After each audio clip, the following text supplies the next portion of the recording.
Testing. What would you think?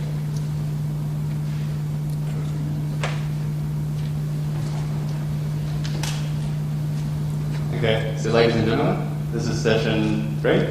How can leadership save the Eurozone? Dr. Esche? So, thank you very much. I'm happy that you're all here. I checked the news this morning. You see a panel here of Germans, mainly Germans, and one from the UK. In fact, that fits very well to the news situation. You may have heard that Bayern Munich won against Real Madrid yesterday night, so there's going to be a final Arsenal, I think, no, Chelsea. Which one is it? Chelsea against Bayern Munich. So we're friends now, but we won't be friends in, let's say, 3 weeks from now. So let me welcome you here. My name is Andreas. I'm working for Bertelsmann-Stiftung, a big private non-profit foundation in Germany. I'm heading their program, Shaping Sustainable Economies. I'm an economist myself. And let me briefly introduce the panel to you. On my very left here is Iain Begg. He's a professorial research fellow at the London School of Economics at the European Institute there. He's a member of the House of Lords EU Communities Committee. Advisor to this. Yeah, I remember that. Then I missed some of part of your name, but I would have missed it. Yeah, that's true. And you're, if I'm right, you're also a member of the Research Advisory Committee of the Czech National Bank. That is right. Unlike many of his fellow countrymen, at least that what I recognized in the talks we had before sitting together here, he is in favor of the European Union, and even in favor, seems to be in favor of the euros as an instrument and as a common currency. Well, that is not the British average, and that may be due to the fact that he's not British, in fact, but Scottish. I have to correct again. I am British, but not English. That is a language issue. Okay, I'm sorry for that, but you're not English, but you're Scottish. So that was Iain Begg. Hopefully, it's easier for you to do this. The second panelist, which is Ansgar Belke. Ansgar is a real economist. He's a full professor of macroeconomics at the University of Duisburg-Essen in Germany. And at the same time, he's a research director for international economics at the so to speak, official German Institute for Economic Research, DIW, in Berlin. He's at the same time a visiting professor at other universities, member of several German and European councils, including the renowned Center for European Policy Studies, STEPS. On this panel, I hope that Ansgar may take on the role as the mean German, to some extent reminding us of the more fundamental macroeconomic requirements it may take to save the Eurozone and to keep things running.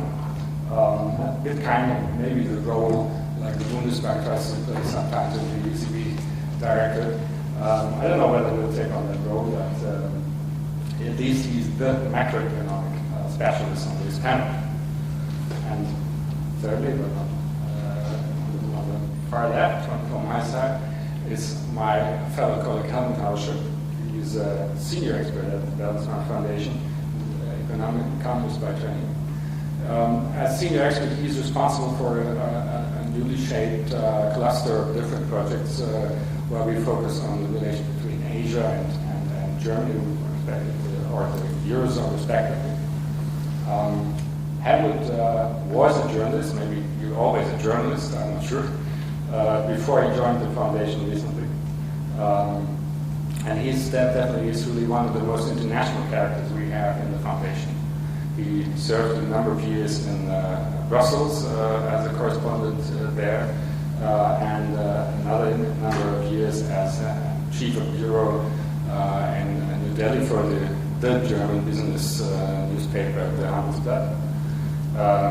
And obviously is well informed about kind of an outside view on the Eurozone and the situation there. He is also has an in-depth knowledge of monetary policy and central banks issues. So I think we have an excellent panel here. So we will solve this thing today.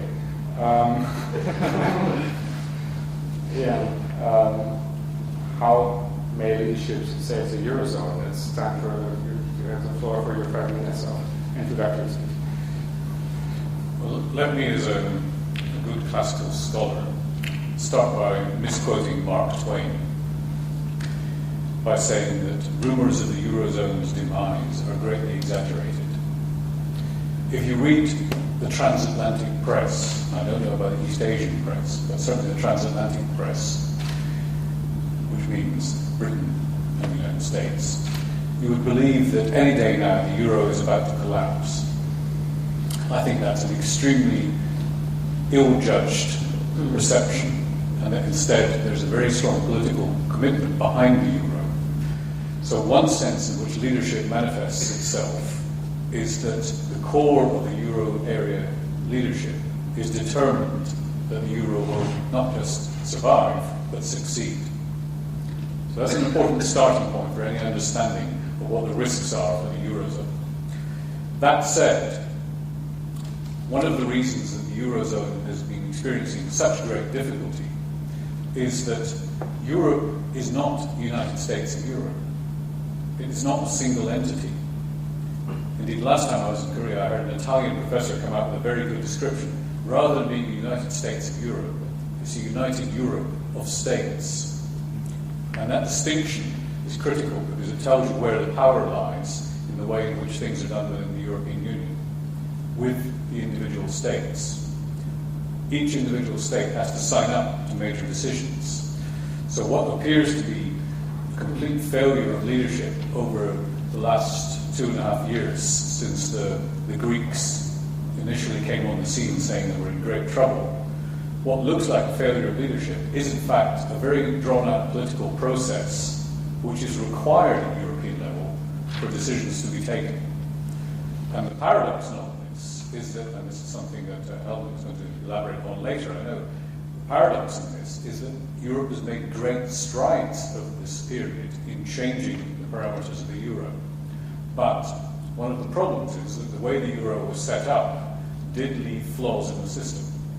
Those flaws include the fact that there isn't what we call fiscal union, that's to say transfers among member states that help to mitigate asymmetric shocks affecting one part of the monetary union and not the other. The reason this wasn't done is that perhaps there was a great optimism around that once you had the discipline of the euro, countries would transform themselves. Now, in the event, the problems in the euro area have to do predominantly with the failure to recognize the impact of rising debt. Rising debt in many of the Western countries is the primary explanation for crisis. It's true of the United States, it's true of the United Kingdom, it's also true of many countries in the euro area. That rising debt manifests itself in different ways. You see rising debt in the public sector at the core of the Greek problem. Rising debt in the banking sector or the property sector underpinning the problems in Ireland and to a considerable extent now in Spain.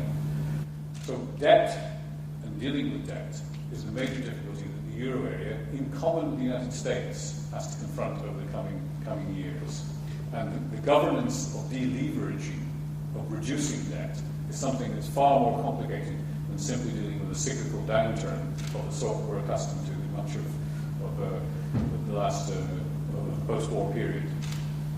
So you can see in what I'm saying that there's a major structural problem, and the lack of decision-making at the centre of Europe is one of the principal reasons that things are quite hard to redress.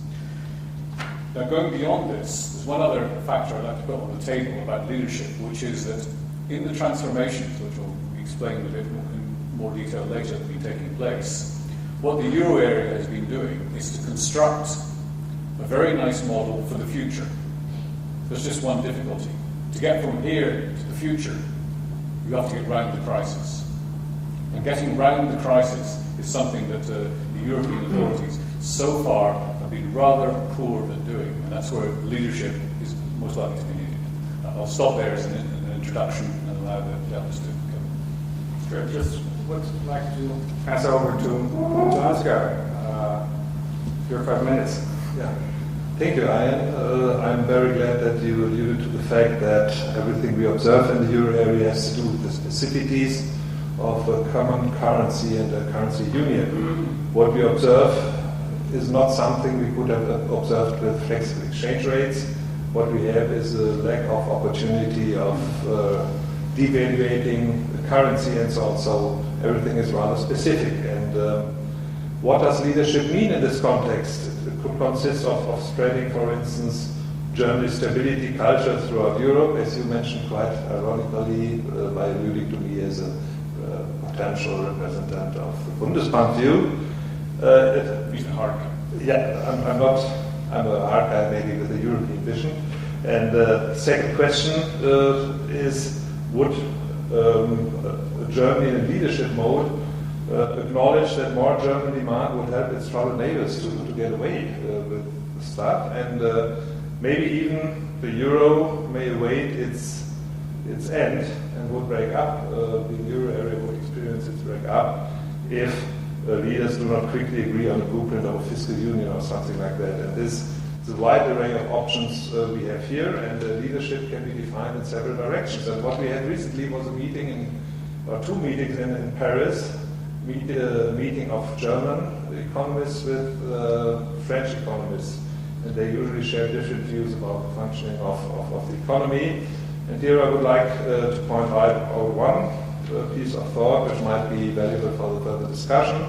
This is that fiscal contractions and a fiscal compact may be expansionary. For instance, if you think about credibility of governments, if austerity is imposed in a credible fashion, and austerity might be beneficial, as we heard of Iain, of the detrimental effect of public debt. According to Reinhard and Rogoff, debt of about more than 90 percentage points of GDP is extremely harmful. If you see this and contractionary fiscal policies may contribute to lower expected taxes, interest rates, and so on in the future, this might, as we call it, crowd in private investment and might improve long-term refinancing conditions. And as we want to talk about examples here, one good example is Italy versus Spain. More recently, it has been clearly shown in the markets that sticking to fiscal rules is beneficial for lower interest rates and growth in the case of Italy, because Monti credibly committed to some reforms and Spain had some difficulties in committing to a specific budget deficit target. The second point I would like to stress here is that we experience massive monetary accommodation in the euro area.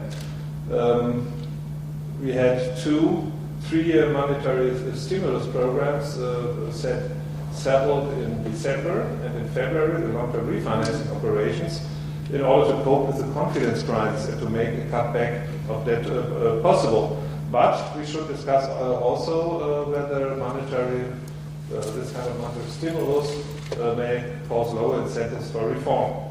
And also inflation is always alluded to a means in order to get away with debt. This is always what Europeans or Germans are explained by the international audience, especially by US guys, that the rating agencies or portfolio investors always tell you that in the euro area the countries are too far away from the central bank in order to inflate their debts away, and hence this is a malus point for the euro area member countries.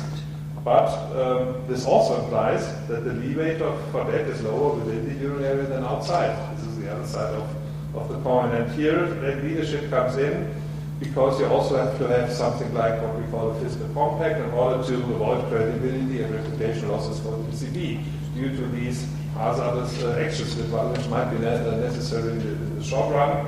But in the long run, we have to do also something for making sure that the ECB does not lose its financial independence by buying toxic assets or so. So to conclude, there is a question of leadership also in the ECB. We have commented about Trichet quite a lot in the monetary experts panel of the European Parliament, where we see that on the surface, the ECB managed to reach its 2 percentage points target.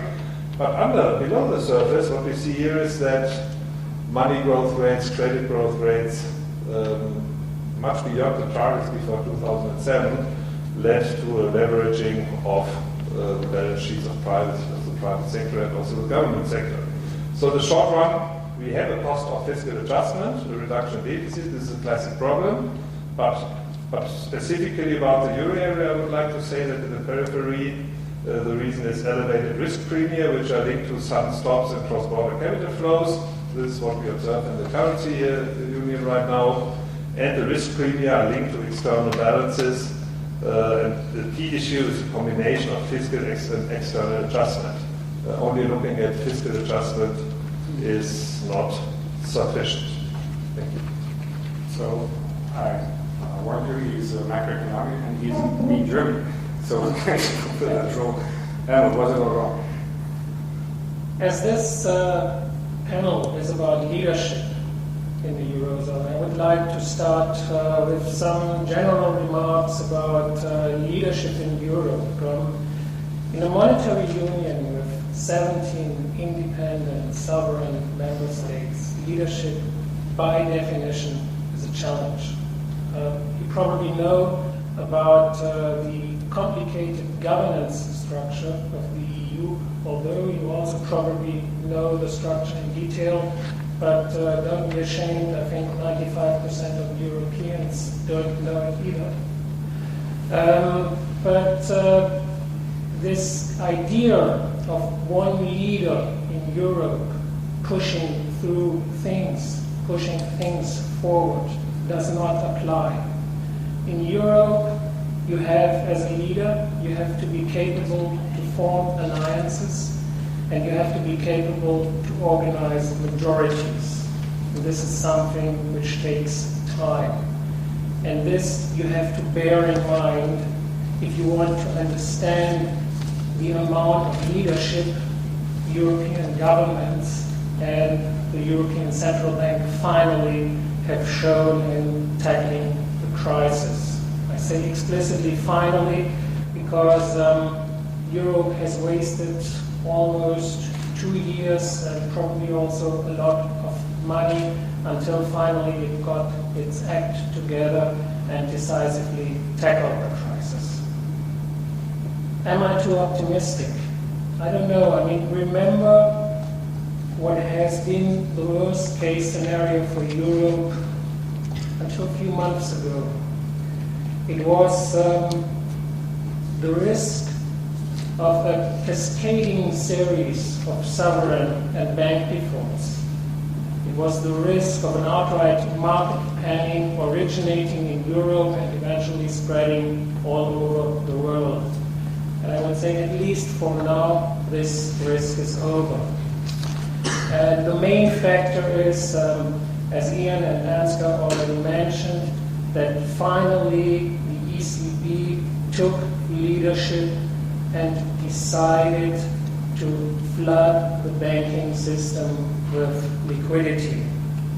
And it flooded the banking system until now with about 1 trillion euro. This is a risky thing, but we clearly could see that the ECB is, I think, the one and only institution who can stop and who can immediately stop an evolving market panic. And it was definitely successful in this. But beyond immediate panic control, what has happened? I think quite a lot. Because finally, I mean, it's quite clear that especially the endangered countries in the periphery of the Eurozone, they have to engage in very strict austerity measures, and at the same time they have to adopt far-reaching structural reforms to become more competitive. And this always needs a lot of leadership in these countries, because you know how difficult it is with the electorate to push through these kind of mechanisms. And finally, I think we have governments in place who are serious with these tasks. And this is something where the European Union has advanced quite a bit. Secondly, the European Union needs a help mechanism for family members in trouble. It needs a credible firewall which is believed in by the financial markets.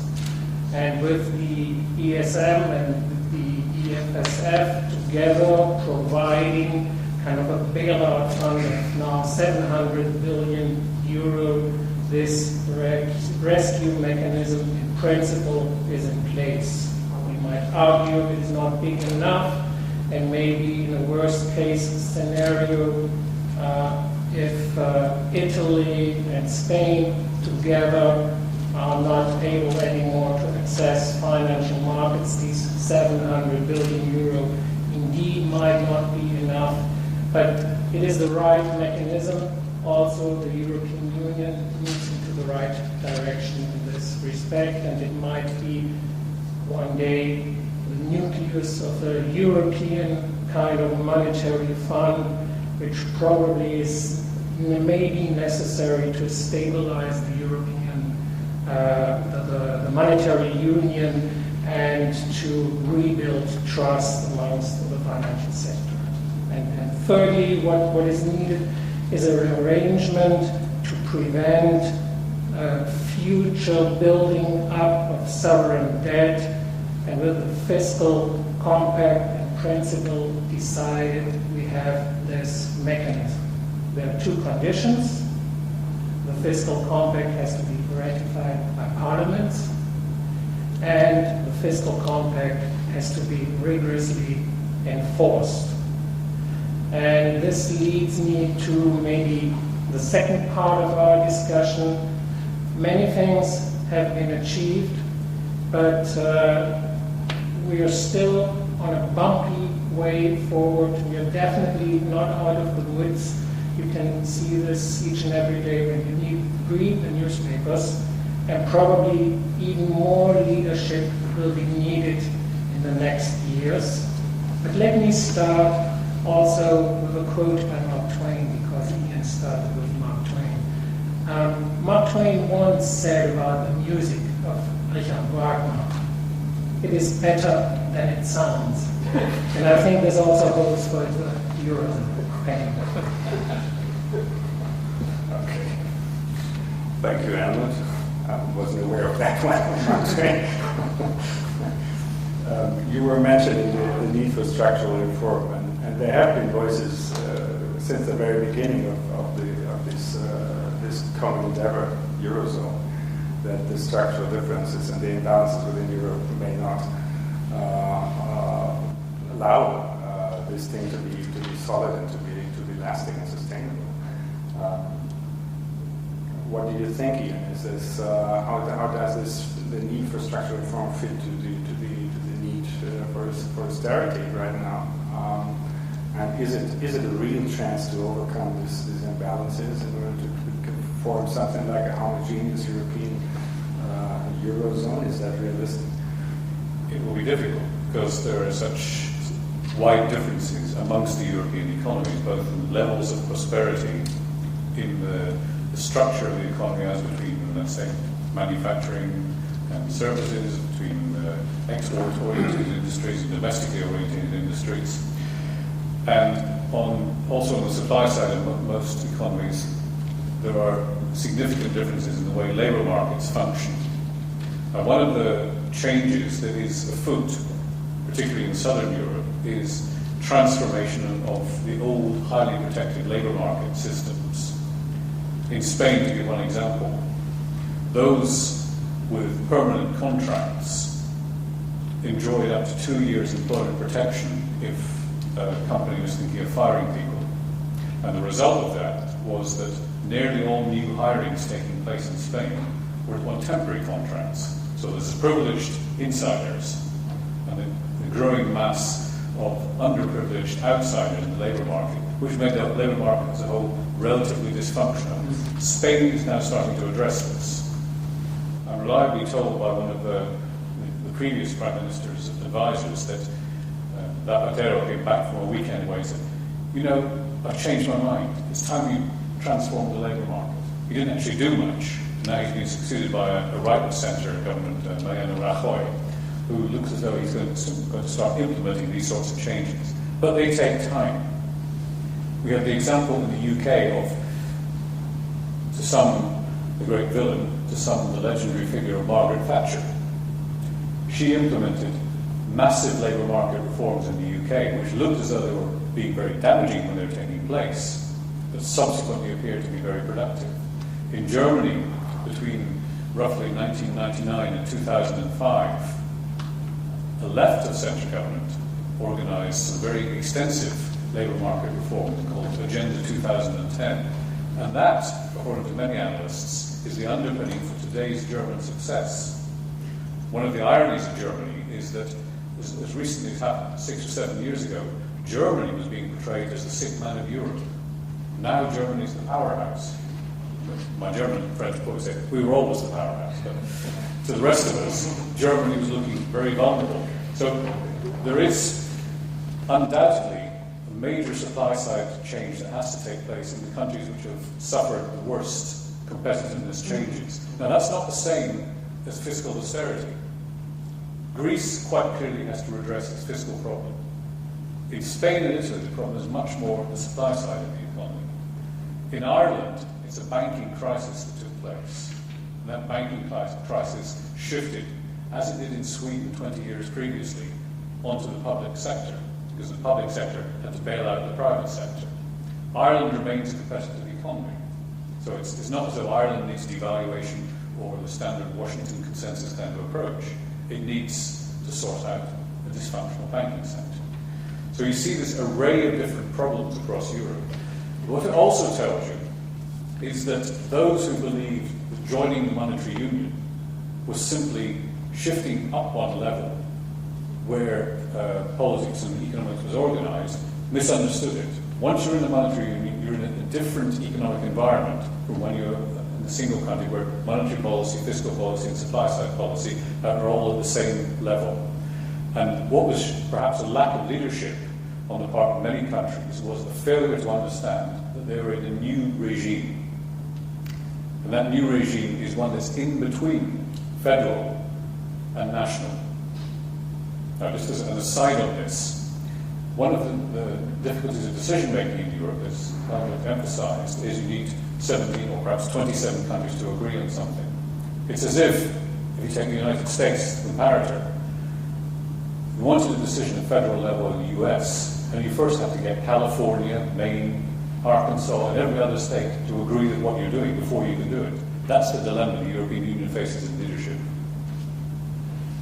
A dilemma we will match, or we will solve. Is this and in which way? You said we have to be somewhere in the middle. Are we already there? Or we have to get closer to a certain side? We in the foundation have recently launched a new program called the United States of Europe. Apparently that is also something we'd like to see ahead of us. Do you join that? Well, there is considerable opposition to federal Europe. We have a Swede in the audience who will tell you federal Europe is impossible. The Brits will tell you it's impossible. The French will tell you it's impossible. Maybe the Germans, with the federal tradition, are happy with the idea. So I don't think a federal Europe is anywhere near being on the agenda. But that doesn't preclude assigning new competencies to the European level. And in particular, the changes that have been taking place over the last 2 years have been very fundamental in the way the euro is going to be organised. They give greater power to the centre, in essence. They impose much stricter rules on countries. And once that starts to kick in, which, as I said in my introduction, is once we get over the hump of the crisis, then you expect this new design for the euro to be a far better one than the one which preceded it. It does involve some shift of competence to the European level. Okay, just try to react. Of course, Germany was not the powerhouse all the time. What we experience is that since 2005, we gained some advantages in terms of export surpluses and so on. But we also see right now that this advantage diminishes. What we observe in Germany right now is that domestic demand is rekindled by our export success. Wage growth is rather high, and so serves for the mechanism which leads to the adjustment in a sense. And this is supported in a way by the ECB. We just alluded to the fact that we have seen two huge long-term refinancing operations around, and because we have an investor strike for southern European countries right now, this money is just pouring back into the north, including Germany, and rekindles inflation and causes deflation in the south. And this is the only way to get out of the mess, as it seems right now, although it's not well received in the northern part, but we still have to stick to this.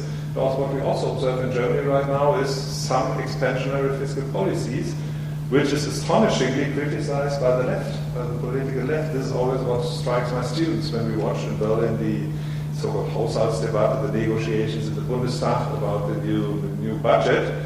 The opposition always claims that Schäuble is too expansionary in its fiscal policies, but this is part of the adjustment mechanism which is going around at the moment. But the thing is that if the South is made to copy Germany, we have to take into account that this takes years, and because after the financial crisis we always have to take into account that the credit cycle has become longer. We won't see whether we will be successful in terms of convergence not earlier than in 10 years or so. But let's go back to Spain, to her joy. I also have some comments on that. Because we had a sudden stop in the cross-border flows to Spain, South must close, as we economists call it, the current account deficit. You cannot import more than you export in the long run, because you have to pay for it. And so in the short run, because regaining competitiveness needs such a long time, in the short run, you have to increase your savings at home. For instance, in terms of government, this means that you have to go to austerity in the short run. There is, by definition, no other way to get away with this. But the financial conditions are key for the depth of the recession, and then in that respect, the ECB has gone into court. And so it is desirable to get South growing, but what is feasible with some leadership is something a little bit less. You can mitigate the credit crunch on the one hand. You can accelerate the shift of resources from the non-tradable sector to the tradable sector, for instance, to shorten the time to 5 years instead of 10. For the credit crunch, the ECB is key, of course, and it's doing its part, and you have to shift labor. This might be not only a question of flexibility of markets, but also a question of additional investment. And hence, policy under sound leadership should concentrate on lowering the cost of external adjustment and to mitigate the loss of output. Let me finally point to one point of lack of leadership in Spain. Right now, what we observe is, a huge oversupply of housing. Still, I have to remind you of the fact that the causes of the financial crisis and the balance of payment crisis we currently observe in the euro area is rather different in different countries. Let's take Ireland and Spain. Due to the bursting of the real estate bubble, banks came into difficulties. And what the Spanish government still affords is too high investment in the construction sector. And if I compare this kind of behavior to the German behavior after German reunification, we have nearly observed the same and stayed for 10 years in times of low growth. And this is a heavy mistake the Spanish government currently does, is to stick too long to huge oversupply of housing. And this comes at a cost, because in order not to get into grips with the budget and to get into grips with the real estate sector, is meaning that Spain fared better than it really was from its fundamentals in the past, and experienced quite a good time at the cost of the future, because this all means further writing off necessities in banks and so on if you continue to behave like that. Thank you. We were talking about, or you were mentioning the German law from being the sick man or the sick patient in Europe to become a savior. Is there German leadership in Europe? And if so, how is that going to work out?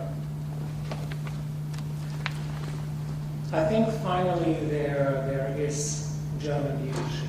Finally, the Chancellor Angela Merkel has realized that as the by far largest economy in Europe, she has to be a leader.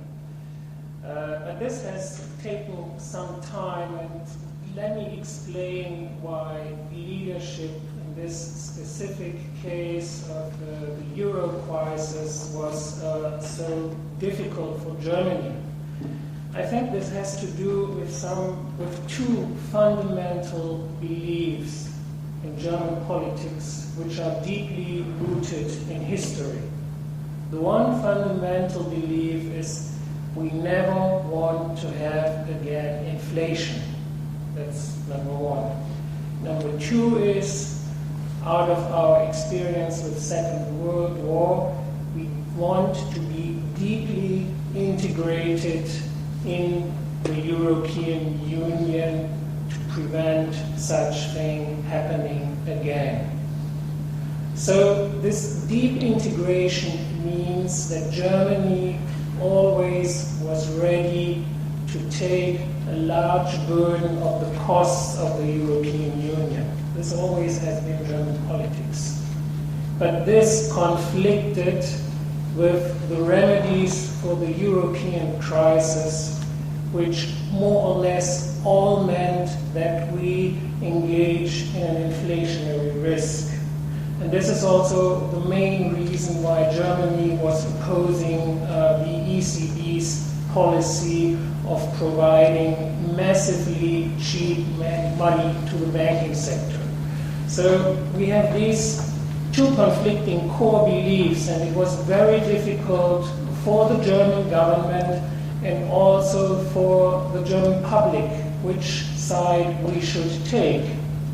It has taken almost 2 years to decide. I think finally, at least the government has decided to make the European Union number one priority. And it has become silent, criticizing the ECB for its operations. And for example, also the Chancellor now is promoting stronger integration in Europe by kind of a fiscal union. So she has finally shown a lot of leadership because she also has changed some of her core beliefs, and I think this is one of the main prerequisites of leadership, that you are able to enter unknown territory, and that definitely she did. Allow me to add, as the non-German here, that what Germany has had to go through is a kind of two-level game in which the leadership in Germany, in particular Angela Merkel, has been pulled by what she wants to do for the common interest at European level, which might be engaging in the kinds of rescue that the rest of the world is demanding. At the same time, she's been pulled by the second game of German domestic politics, where there's a particularly virulent newspaper called Bild Zeitung, a tabloid newspaper which writes, "No to Greeks. We do not want to pay Greek pensions. We can't rescue the Greeks."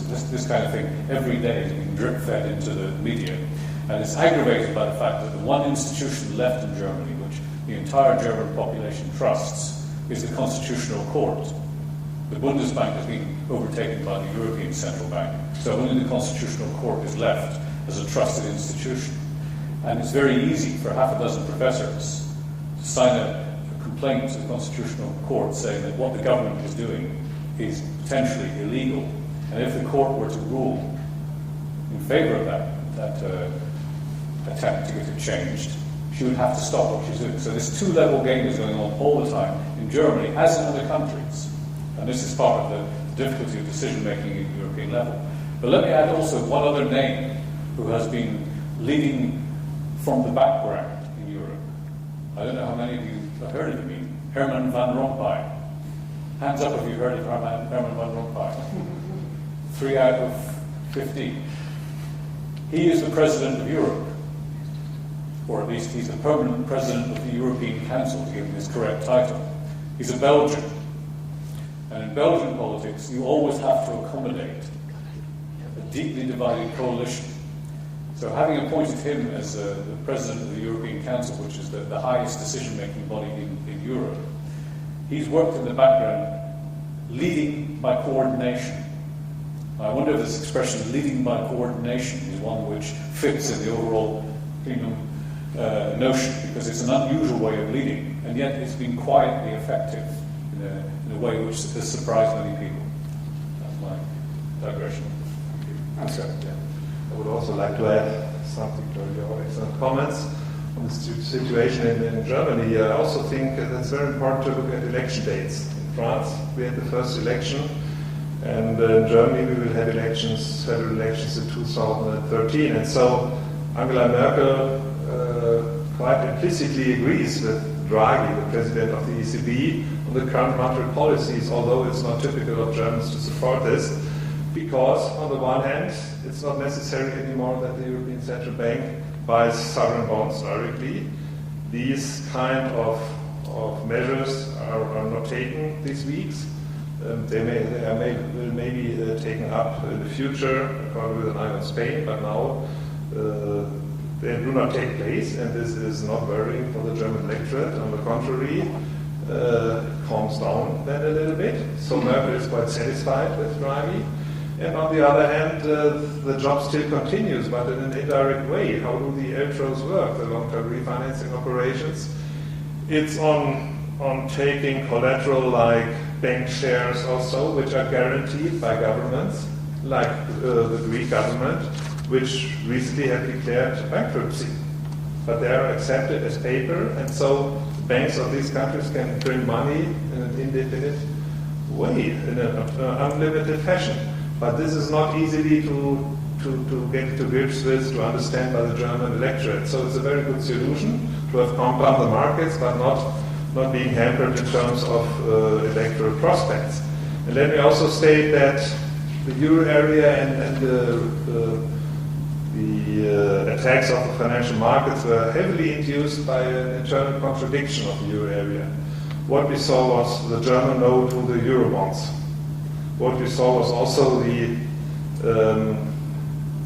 refusal of taking part in official sector involvement, as we call it. The ECB always got out of the stuff. It did not share the burden.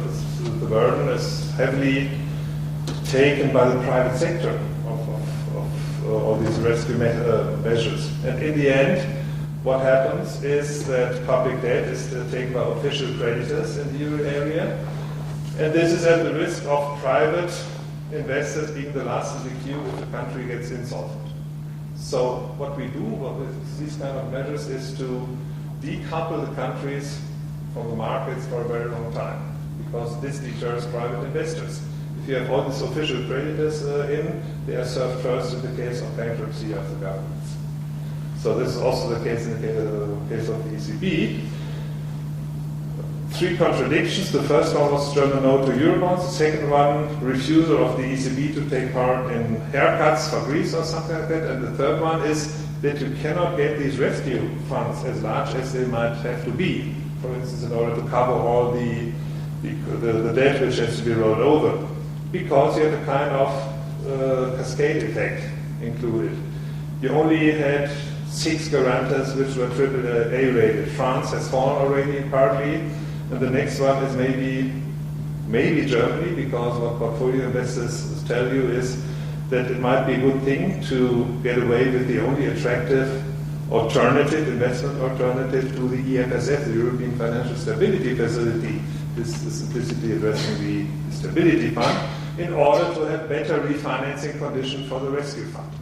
So there's a contradiction. There is no solution permanent solution at the horizon, and this disturbs markets and lets them attack one country after the other. And also the German no to Eurobonds as part of this? Maybe we could discuss this. Yeah, I would like to ask the whole panel, what do you think about the Eurobonds as a mean to overcome one of the particular aspects of this crisis, which is speculation against euro, rise of the spreads, of the risk spreads, and so on, and this high volatility of these things every day, every week, when basically or month, you look into the newspapers and see what the last auction, whether Spain was able to place its bond on the market. This is a highly volatile thing.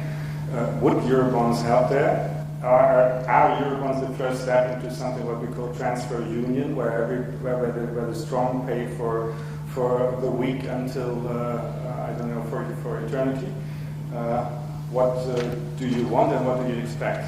I ask the whole panel. Maybe if I may start. As of now, there is no clear yes or no. Eurobonds mean that up till today you have nationally issued bonds in Europe to finance the economy. So Germany issues bonds, France issues bonds, the Netherlands, Greece, and Eurobonds is a concept where the European Union as a whole, or at least the members of the Eurozone, issues bonds together. And there's kind of a burden sharing and a leveling out of risks. The thing is, which is very crucial, once you issue Eurobonds, you have to avoid moral hazard. You have to avoid that the weaker countries in the Eurozone take it for granted and continue as they did because they are not punished anymore by financial markets. And they need pressure to engage in austerity measures and to engage in structural reforms. So this is a risk with Eurobond. The other thing is, which should openly be discussed, that probably in the end Eurobonds would mean some wealth transfer in the Eurozone from the stronger member states to the weaker member states, at least in two respects. The first would be Germany probably would have to pay higher interest rates for the Eurobonds, and Greece or Spain would have to pay lower interest rates for the Eurobonds than for their own bonds. This is one of the main arguments for Eurobonds, so they can refinance themselves because of the lower interest rates. But this leveling out of interest rates, of course, means wealth transfer. And this is always unpopular with the electorate in the rich countries. So there might be an outcry by Germans or Dutch or the Finns, why do we finance cheaper interest rates for our citizens in the southern countries? Second thing is, if the Eurobonds default, of course the rich member states have to take a larger share of the burden and the costs. So that's a clear in between. It's a clear in between. Yeah, it's very difficult. I would say the main and most important prerequisite would be that moral hazard is avoided, and as of now, I don't see a mechanism how it can be avoided if we issue Eurobonds. The endangered economies in the Eurozone periphery have to proceed with their structural reforms and austerity measures. This is number one, because they have to become more competitive, and they can. And it is well possible that, let's say, in 5 or 10 years' time, they need time, that they are a better place to invest, and that they are a better place to create new jobs. And this is probably the main prerequisite for a more stable monetary union. Yeah. Can I go back 220 years first? If that helps. It does. Because in the first report on credit issued by Alexander Hamilton, one of the founding fathers of the United States, he wrote that it was essential for the United States to have a common treasury bond. He had a big battle with Thomas Jefferson, who was also one of the founding fathers who then became president. But Alexander Hamilton won. He eventually persuaded the Americans that they should have a single treasury bond. And the reason that Jefferson was opposed was that the state of Virginia, which Jefferson represented, had far fewer war debts in the Wars of Independence than the other states. So they thought they would be subsidizing the other states. A bit like Germany today. He prevailed, and ever since, the US has had the treasury bond. Now, where is the safest asset in the world? Where do the Chinese put their money today? Answer, US Treasury bonds. Despite the fact that US fiscal arithmetic overall is worse than Euro fiscal arithmetic. The US has a deficit of over 100% of GDP. Sorry, debt of over 100% of GDP, a deficit close to 10% of GDP, which is worse than the Euro area as a whole. And yet, what's the safest asset anywhere? The Treasury bond, because it's backed by the US collectively. So I think that there's a compelling argument for saying Europe needs something similar.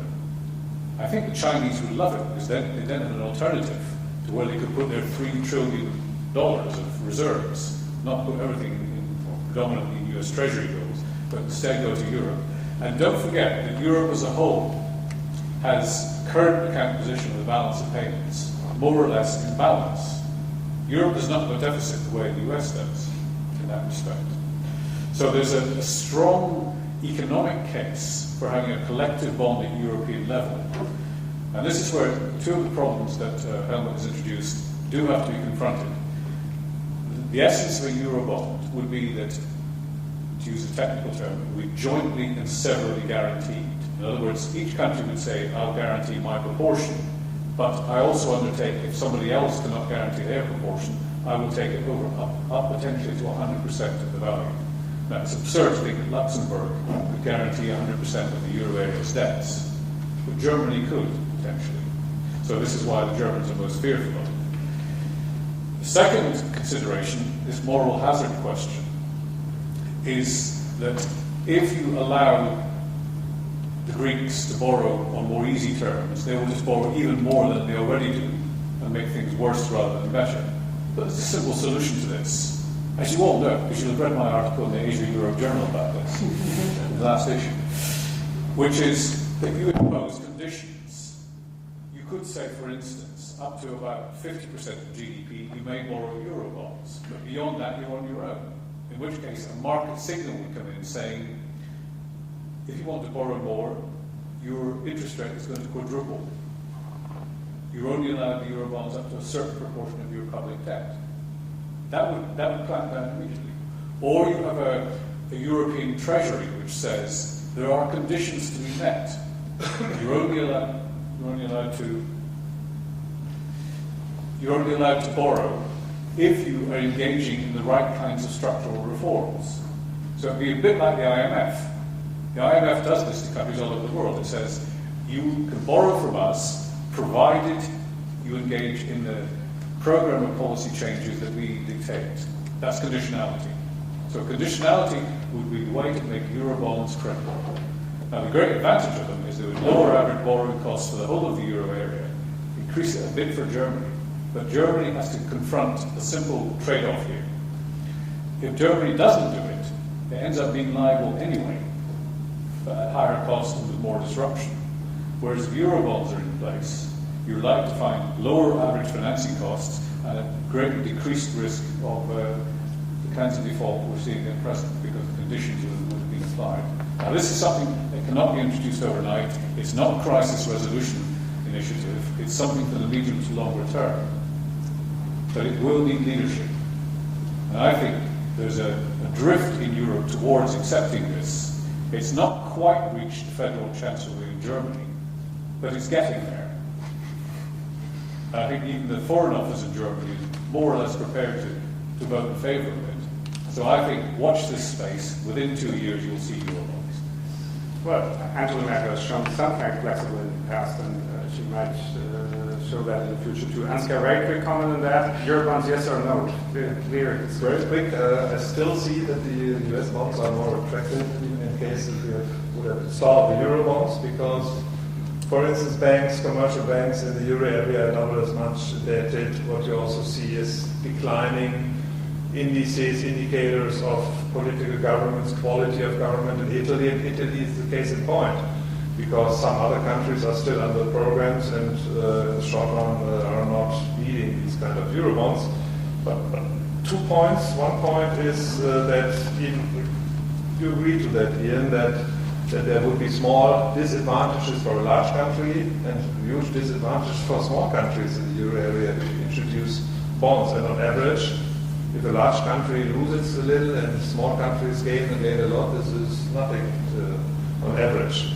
This is one point. And the other point is even for an individual country, depending, of course, on the kind of the proposal. Let's look at Italy with 120 percentage points of public debt. This is a huge debt overhang, beyond 60 percentage points. And if you have that, you will have to restructure the 60 percentage points of debt which go beyond the 60%, first 60%, because what you have then is private investors deterred by the fact that there is a senior investor which benefits in case of default of a country or so. So interest rates will increase to that extent. Recently, the German Council of Economic Advisors has turned the argument of the blue-red proposal, red bond proposal on its head, which might serve as a blueprint, but I don't see Eurobonds as a very real alternative in the short run. Although in Germany, politics is reckoning on that. Look at the Liberals, the FDP, a very small coalition partner of Merkel. They say, they publicly declare right now, if Merkel comes back with Eurobonds on her back from Deauville or somewhere else where European leadership was enacted in intergovernmental fashion in the past so often as the dismay of the smaller European countries, then they will exit the German government and force Merkel into early elections in order to get back to their profile, because they have lost so many votes, the Liberals, and they are expecting this moment to come, as Iain indicated, that Merkel comes back. This starts a level game again. Yes. Before opening for the rest of the time remaining for the Q&A section, one last question, please ask for a short and quick answer. Imagine 2 or 3 years from now, is it going to be the same Eurozone which is there? Are they still together? Is it breaking up? Will we have Eurobonds? Iain? It won't be the same because there'll be more members. Yes, there'll be Eurobonds. Ansgar? I see the chances of break up of the euro area to be around 10 percentage points, as estimated by the commercial banks, 10 to 15 percentage points. But in the end, the exit scenario would be so damaging. You have high exit costs and have invested so much into the euro area, which are costs which are sunk from a business perspective, that on the surface you will stick together, but below the surface we will have divergence and we will see how long it will last. And I don't think we will have Eurobonds in the short run, because the electorate in Italy and so on will enact a rebellion against this kind of stuff, also in Greece or somewhere else, because these have to be connected to conditions. And also, if you look at the Netherlands, there we have the opposition already. Nationalists coming up in Finland, the true Finns, or in France, look at the Le Pen success right now. There's opposition from the receiver side and opposition from the donor side or guarantor side. So I won't see this. I see this crisis as the birth pains for a stronger and more coherent Eurozone. And I think in 5 or maybe 7 years' time, it will be more successful than today. There was no in between, it was clear. Thank you. So, Q&A, the floor is yours.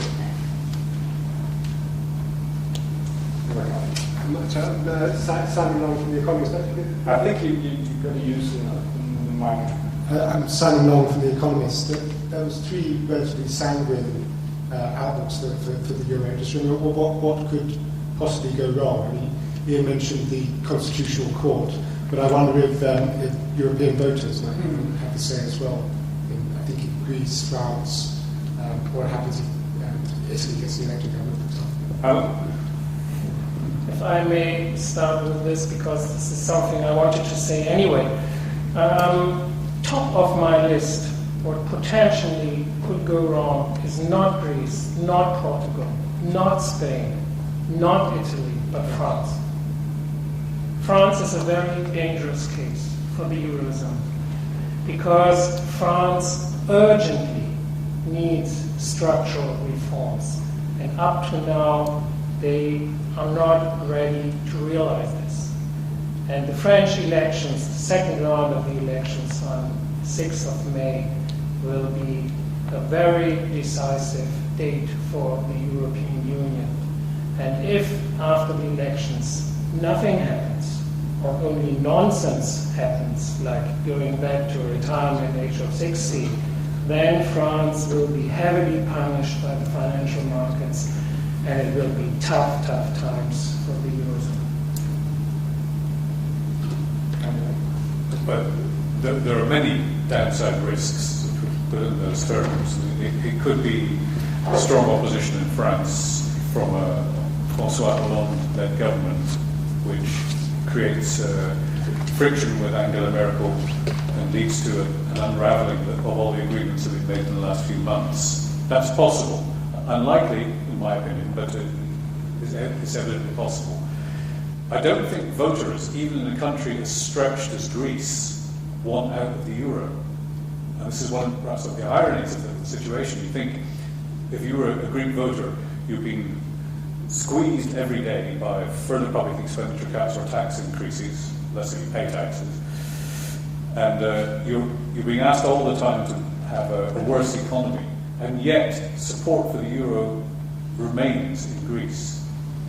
And the reason for that, to me, is quite straightforward. The calamity that would befall Greece if it were to exit the euro, which would be a horribly messy process. It's not as easy as just saying, let's change the currency overnight. It would involve collapse of the Greek banking system. It would involve a run on the currency with instant inflation and a much bigger competitiveness problem than you have in the first place. So I don't see it as a soft option, but many think it is. And this is where I think sometimes your magazine has been wrong in this, in saying, I blame John Peel, of course, but it's been wrong in saying some of the things it has about how easy it is to exit. It's a very difficult enterprise. Being part of the euro area is not a fixed currency arrangement. It's a currency in its own right, and that's a very important distinction. And maybe I would like also to add a downside risk. It's a lack of completeness of the fiscal compact, because if you have the European Court with all the different opinions around, one colleague of mine in Duisburg-Essen is Di Fabio, former chief of the Constitutional Court in Germany, who is always alluding to the fact that you have different views, for instance, about the no bailout clause. You have good Italian lawyers, good German lawyers who interpret it in a totally different way. In Germany, it's a prohibition of a bailout. In Italy, it is addressed as a no claim on being bailed out. So all these different views of the lawyers have to be amalgamated in the Constitutional Court, and there is no unanimous outcome of any plea to, if a country goes to court, that one other country does not have implemented the debt brake correctly. So I don't see the anchor there. And I also see clearly risks in the current stance of the monetary policy, which was totally adequate in the short run as a lender of last resort. But you don't have any experience of exiting this kind of policy, and also the side effects are not well investigated. For instance, on euro bond markets, on how to cooperate with the US in that respect, if you want to get out of the mess, to exit, to increase interest rates, or want to make the balance sheets of the ECB smaller, which has the same effect. There will be carry trades from the US to the euro area, which will counteract our efforts to exit. And we will have technical difficulties also in as we call it, neutralizing the expansionary effects of what we are doing there. Technical difficulties in times where you have to attract deposits to the ECB in the future in order to get away with the money, to distract it from the economy by offering higher interest rates, and this hampers your interest rate decision, your flexibility in setting interest. There are many technical difficulties, and I do not believe that because we will see a recovery, most probably only mild recession according to the most forecasts, what will happen if still the situation with European banks is uncertain, which might be the case. We do not have pan-European banking oversight regulation in a sense. Banking problems are international, at least those of the, or pan-European at least, of the other banks. So these are clearly downside risks in combination. The fiscal compact and the problems of not being able to exit from monetary policies. One more question from the audience? That is not the case. Oh, there's one.